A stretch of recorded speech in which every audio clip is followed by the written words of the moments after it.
Hey guys, welcome back to another video in the r/entitled people subreddit. In today's stories, we have the lovely entitled sis, as well as some lesser known people in the entitled category, the entitled neighbor. Make sure you stick around for the second story because I promise you won't be disappointed. It's lit to say the least.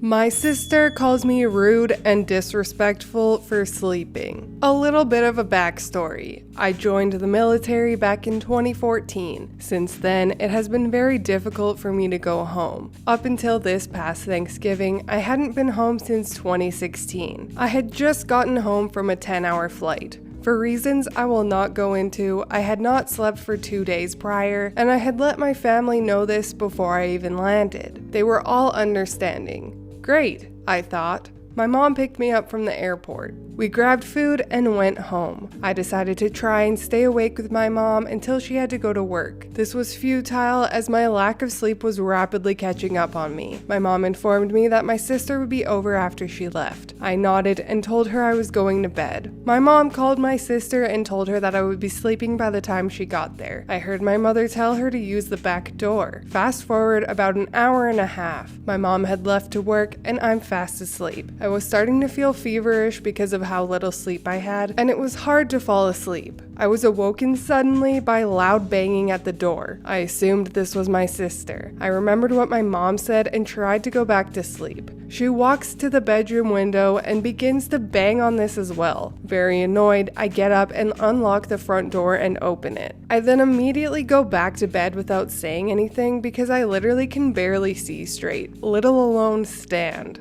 About 5 minutes pass and entitled sister enters the room. Why didn't you wait by the door for us? Because I'm tired, ES, and it's making me sick. And I came over here to see you and brought my fiance and stepkids too. Well, that's good. If you hang around a while, I'll be up in a few hours and we can hang out then. Entitled sister didn't hear me apparently because I turn over to look and there are the nice kids. Oh, hello, I'm me. Hello, we're insert names here. I managed to smile at them while entitled sister huffed angrily and walked out of the bedroom with the kids. I assumed she got the picture, so I rolled over and fell asleep immediately. About 10 minutes later, I'm woken up again, suddenly from entitled sister yelling at me, "Do you know how rude and disrespectful you're being?" What? What are you talking about? I brought everyone over to meet you and you think it's more important to sleep?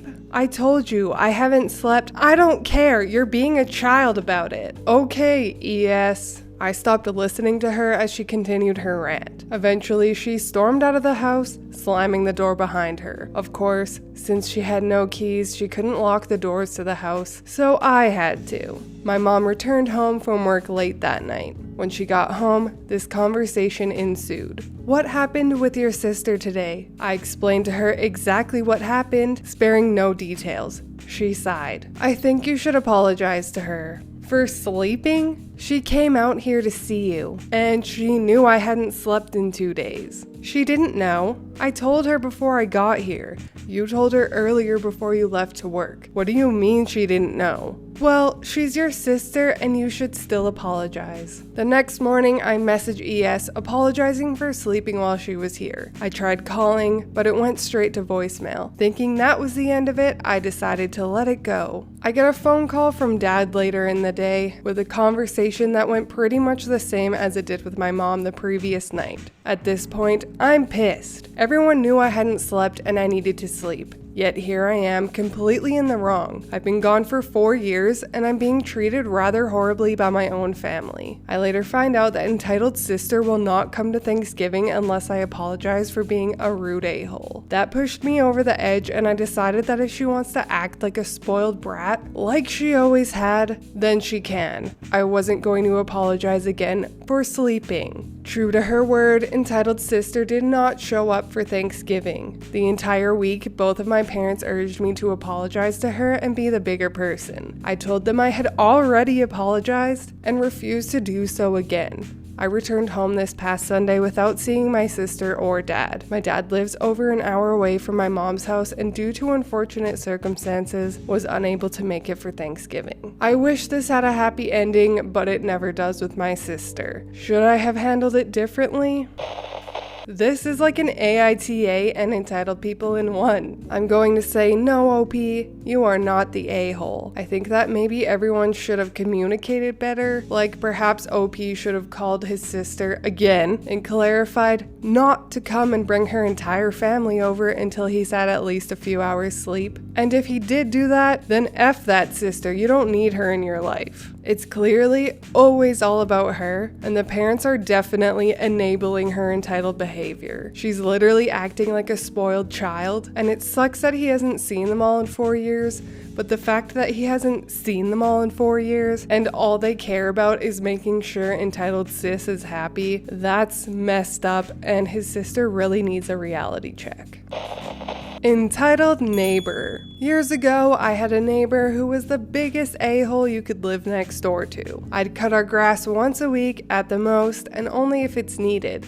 My neighbor would cut his grass at least 5 times a week. I even took a video of him on his tractor cutting his backyard in a pouring rainstorm, lightning and all. That video clip is called Insane Neighbor on my computer. Well, he would cut his grass like a putting green, as short as possible. Me and all the other neighbors cut our lawns normally. My insane neighbor also decided the easiest way to cut his grass, multiple times a week, was to just go past his lit line and make a huge turnaround in my yard, scalping my lawn. I once asked that he stopped coming in my yard. He didn't. So as fall set in and our grass here stops growing, I was making a final cut. I kept thinking of how my neighbor was such an ass, and inspiration set in. I set the deck on my tractor as low as it would go. I think that position is called rototilling. I pulled up to the lot line on a 45-degree angle and set my deck as far down as it would go. Then I proceeded to take a nice arch into his yard up to his house and back down to the lot line, where I pulled the deck back up and finished my lawn. I didn't just scalp his lawn, I blew chunks of sod. I also knew as the grass had stopped growing, it wasn't going to recover till after winter. Did anything ever happen from that neighbor? No, he never confronted me about it, but that's not the end. The next spring, his lawn recovered from my professional services. I noticed that he was looking really hard at the grass in front of his house. He had some fungus growing, and over time it was getting worse. I was in my garage working on a car when he came over. Not a common thing. He started to ask me about my car. It was a classic. I changed the subject to his front lawn. Then I decided to see what I could get away with saying to him. Just the other day, I happened to change the channel on the TV and stopped momentarily on a channel where in a third world country, the farmers were burning their field. For some reason, I got an idea.